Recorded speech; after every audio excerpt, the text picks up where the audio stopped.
Vamos a hablar un poco más de la entrega de dos de los 10 señalados por Estados Unidos, imputados por relaciones con el cártel de Sinaloa, dos que se entregaron a las autoridades estadounidenses, ya lo hemos comentado desde temprano, el general Gerardo Mérida, quien encabezó la Secretaría de Seguridad Pública en el estado de Sinaloa, y el empresario Enrique Díaz, quien encabezó la de finanzas.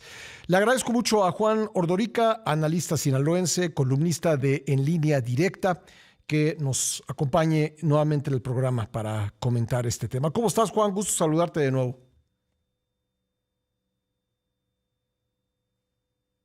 Hola Pascal, ¿cómo estás? Saludo a ti y a tu auditorio. Muchas gracias por tenerme aquí de nuevo. Un gusto. Oye, pues, ¿qué reacción causó esto en Sinaloa, la entrega de estos dos personajes? Pues otra vez más, sube más la incertidumbre de lo que está viviendo aquí en Sinaloa. Pues muchos no se lo esperaban, los agarraron a varios con este tema, con total y plena sorpresa. No se lo esperaban.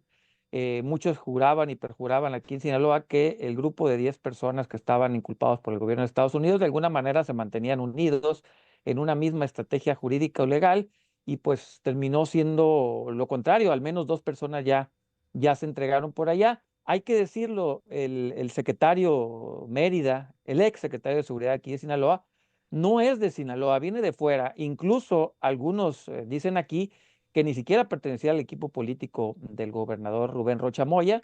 Duró muy poco, año y medio. Ha habido como 4 o 5 secretarios aquí de seguridad, y por eso dicen que terminó entregándose al no ser tan cercano al equipo del gobernador. Sí, de hecho es de Poza Rica, Veracruz, según he leído en su biografía.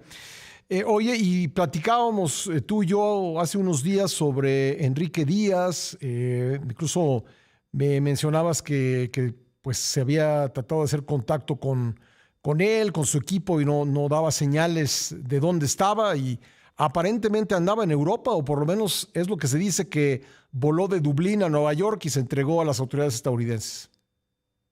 Sí, y aquí es una situación bien distinta, porque si bien el exsecretario de Seguridad, el general Mérida, no era cercano al equipo político del exgobernador o gobernador con licencia Rubén Rocha, Enrique Díaz sí. Y no solo eso, sino que pertenece a, digamos, un grupo empresarial importante, una familia de empresarios que tienen muchos años aquí. Era de sus primeras participaciones en política y le tocó esto. O sea, vamos, es alguien que tiene dinero no solo de la política, sino que tiene muchos años ya en el tema empresarial. Por eso digamos que es desde la parte social, desde la comunidad sinaloense, quien llama más la atención por esto que te comento.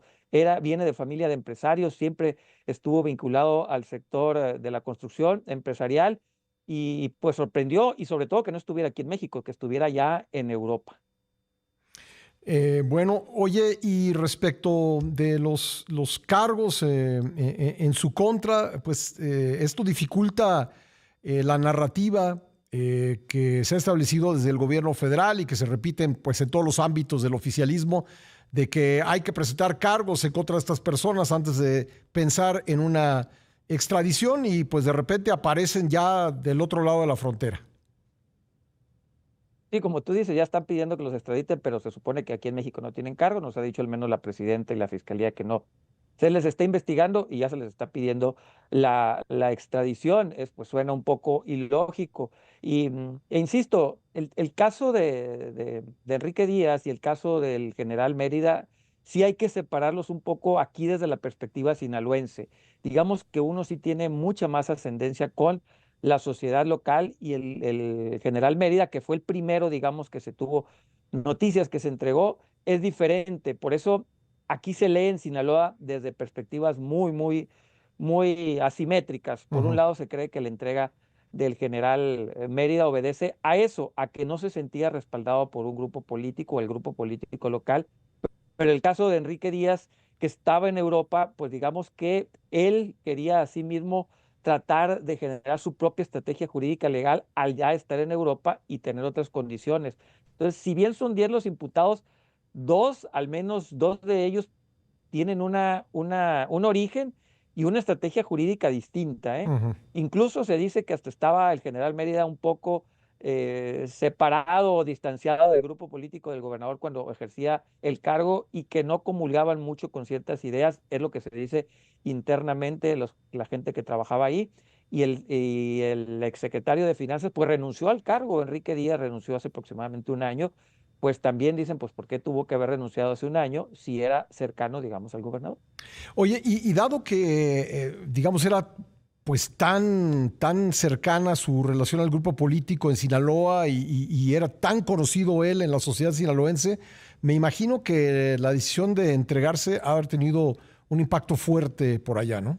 Me refiero a Enrique Díaz, desde luego. Y Sí, las repercusiones en el sector empresarial es eso, la incertidumbre, qué va a pasar con las empresas, son fuertes las de ellas, son empresas constructoras fuertes, qué va a pasar con todos esos empleos, no son poquitos, son varios, son 3 o 4 empresas constructoras, a su vez los proveedores de estas empresas, digamos que le viene a sumar también la parte económica, Sinaloa, si de por sí tenemos una pérdida de 27,000 empleos en 2 años, pues le sumas que una empresa que en Sinaloa, aquí en Culiacán, generaba empleos, pues ahorita en estos momentos también su situación parece caótica.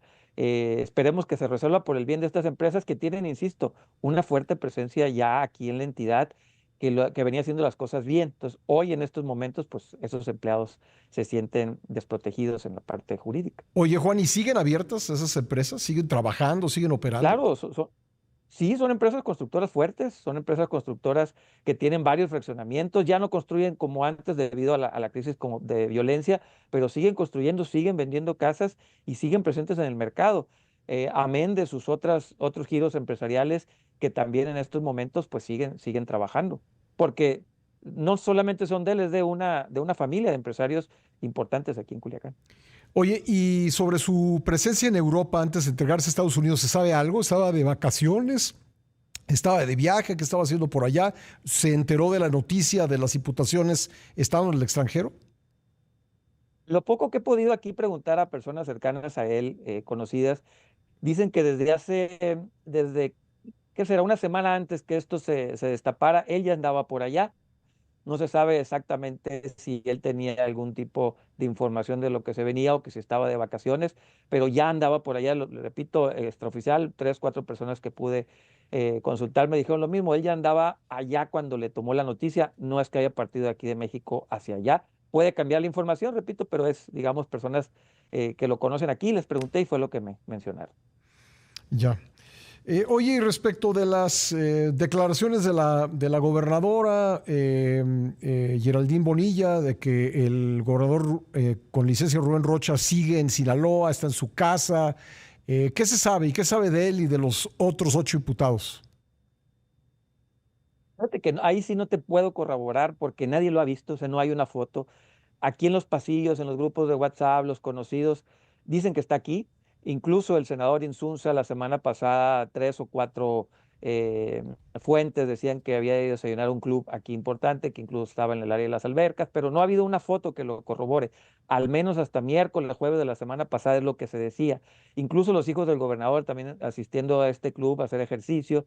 Es lo que han dicho testigos, pero no han mostrado fotos. En el radio pasillo, aquí en la comunidad, sí se dice que están aquí, pero no se ha mostrado así una foto que te puede decir yo ya la vi, ya la sé, Ujú. no te lo puedo decir. Sí, los comentarios son que están aquí, al menos los hijos del gobernador se les ha visto y al senador Insums. ¿Se dice algo del bloqueo de cuentas por parte de la UIF que fue confirmado el día de hoy?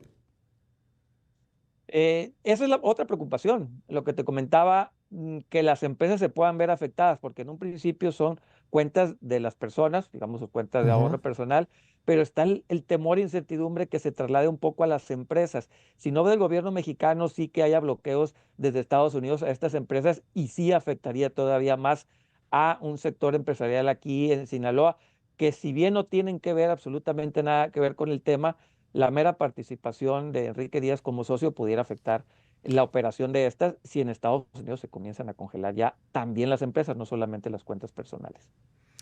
Bueno, ¿qué más está pasando por allá relacionado con estos casos? Ah, hay algo importante que te quería preguntar. ¿Qué sucedió con el cambio en la comandancia de la novena zona militar? ¿A qué se debió este cambio? Hay quien dice que fue una petición de la gobernadora Bonilla, pero ¿qué se sabe por allá sobre este cambio? Ha sido muy hermético el tema. Se ha preguntado, ya había ciertas rumores que apuntaban a que no había buena relación entre las comandancias militares y los mandos internos, que ya no es que se dio en esta coyuntura, sino que ya se venía preparando el cambio. No se ha tampoco platicado mucho, no ha habido una conferencia de prensa para anunciar los motivos.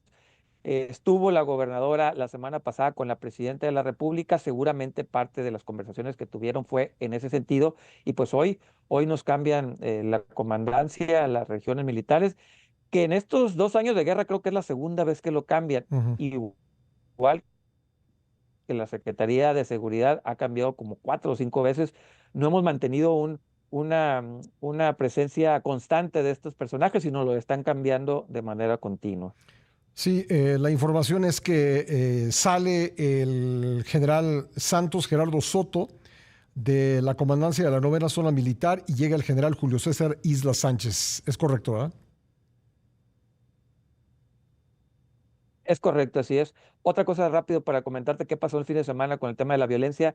Tuvimos un poco la disminución de homicidios, sin embargo, está ocurriendo algo muy curioso, por no decirlo menos, en Sinaloa. Ha habido 2 asesinatos donde se han encontrado jóvenes menores de edad, 16, 17, 18 años, con puerquitos de peluche. Es algo nuevo, es algo que estamos viviendo que no habíamos visto, al menos 2 asesinatos este fin de semana de jóvenes que los encontraron a un lado de puerquitos de peluche, algún tipo tal vez sea mera coincidencia o mensajes, pero es algo, digamos, dentro de este clima de violencia es algo que no habíamos visto, este tipo de Ajá. mensajes, estos puerquitos de peluche. Una suerte de mensaje, digamos, ahí macabro.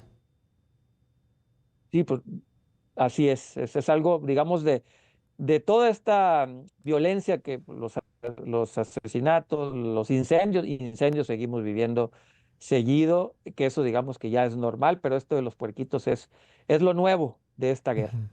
¿Ha cambiado algo en la convivencia diaria, en la circulación por la ciudad de Culiacán, desde que pidió licencia el gobernador Rocha Moya, o sigue todo básicamente igual?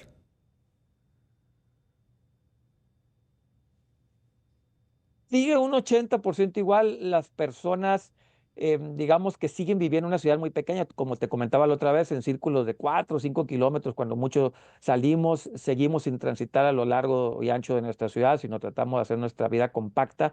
Y no ha cambiado mucho ese esquema, tampoco se han elevado los asesinatos, eso es bueno, la última vez que platicamos, mayo empezó fuerte, pero parece ser que la semana pasada se estabilizó. Tuvimos este fin de semana 2, 3 asesinatos diarios. Eso es, pues todavía sigue una tragedia, pero veníamos de 6 o 7. Digamos que ahorita la coyuntura no ha impulsado la violencia hacia arriba, tampoco la gente se volvió a esconder en sus casas, pero estamos en una expectativa porque esto en cualquier momento puede explotar de nuevo. Bueno, así el panorama en Culiacán con estas últimas noticias y te agradezco como siempre, Juan, que nos acompañes. Cal, estamos a tus órdenes y cualquier cosa, pues aquí estamos y los seguimos invitando a Sinaloa porque aquí hay mucho que ver, no solo violencia. En verdad los invitamos. Gracias, Juan. Gracias, un abrazo. Saludos, que estén muy bien. Gracias, Juan Ordorica, analista sinaloense, columnista de En Línea Directa. Son